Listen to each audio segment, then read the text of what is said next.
Bonjour et bienvenue sur ma chaîne. Alors, je voulais vous proposer un format un petit peu spécial parce que j'ai découvert cet oracle hier. En fait, l'oracle de la femme puissante, la force de l'introspection de Louise Brunet, illustré par Marion Blanc. Et c'est un oracle qui vibre vraiment très haut. Enfin, en tout cas, moi, il y en a plein, hein. Quand vous allez au Furet, à la Fnac, chez Cultura, il y a des tas d'oracles, mais celui-là, il m'a vraiment apporté beaucoup de, comment? De vibrations assez hautes. Donc là, ce que je vais vous proposer, c'est que je vais tirer une carte et je vais vous en transmettre le message, via, le bouquin, en fait. Voilà, parce que c'est bien aussi parfois d'avoir, la vibration, de ce qui est écrit en fonction de la carte. Voilà, la personne qui a créé l'oracle, elle a regardé cette carte et donc voilà, elle en a sorti la puissance et l'énergie de cette carte et donc elle l'a retranscrit à l'écrit et je trouve que c'est intéressant aussi de pouvoir, avoir cette puissance comme ça en direct.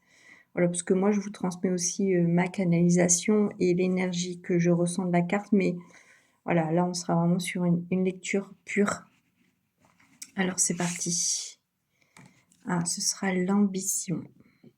L'ambition. Reconnais ta force intérieure qui t'anime. Et en plus, si ça te parle, ça va être vraiment un chouette moment. Alors, c'est parti. Il faut juste que je trouve la carte. Donc, laissez-moi juste l'ambition. 61. Alors, 61. C'est parti. L'ambition. Reconnais la force intérieure qui t'anime. Mots-clés. Détermination, équilibre, passion, modération, persévérance. Message de la carte. L'énergie de cette carte est celle de l'ambition, passionnée mais mesurée. Elle t'invite à reconnaître la force intérieure qui t'anime pour atteindre tes objectifs, tout en veillant à ne pas te laisser consumer par cette quête. Elle t'encourage à équilibrer désir de réussite et bien-être personnel. Cette carte te rappelle que tes ambitions s'avèrent essentielles pour te pousser à avancer, à grandir et à réaliser tes rêves. Elle représente tes désirs les plus profonds et les objectifs qui donnent un sens à ta vie. Toutefois, elle te met également en garde. Tes ambitions ne doivent pas te dévorer de l'intérieur. Il est possible de vouloir atteindre des sommets tout en prenant soin de toi. Si tu te sens épuisé ou obsédé par des objectifs, il est peut-être temps de ralentir et de réévaluer tes priorités. N'oublie pas que ta valeur ne dépend pas uniquement de tes réussites, mais aussi de la manière dont tu vis et profites du chemin. Comment activer ta carte?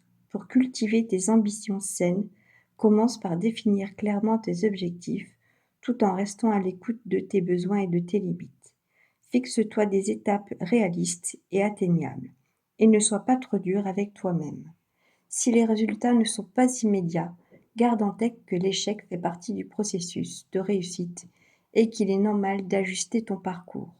Il est aussi important de prendre du temps pour toi, de, par- de parfois, de parfois de couper, de parfois te couper de ta course à la réussite afin d'éviter l'épuisement.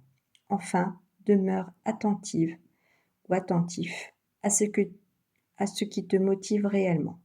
Tes ambitions servent-elles ton épanouissement ou répondent-elles à tes attentes extérieures? En équilibrant passion et sérénité, tu seras capable d'aller loin sans perdre ton essence en route. Voilà, l'ambition. C'est aussi trouver l'équilibre à l'intérieur de soi entre ce qu'on désire vraiment et le prendre soin de soi en fait. Reconnais ta force intérieure qui t'anime. Voilà, c'est reconnaître cette force de vouloir tout avancer et évoluer, mais aussi de ne pas se laisser trop envahir et au final de se perdre et de s'épuiser. C'est vraiment trouver l'équilibre des deux et de cheminer pas à pas. Voilà, les échelles nous montrent pas à pas. Voilà, une échelle après l'autre et un pas après l'autre pour gravir les échelons. Magnifique. Voilà, c'était le petit format que je voulais vous proposer, pendant ce petit temps. Bel après-midi.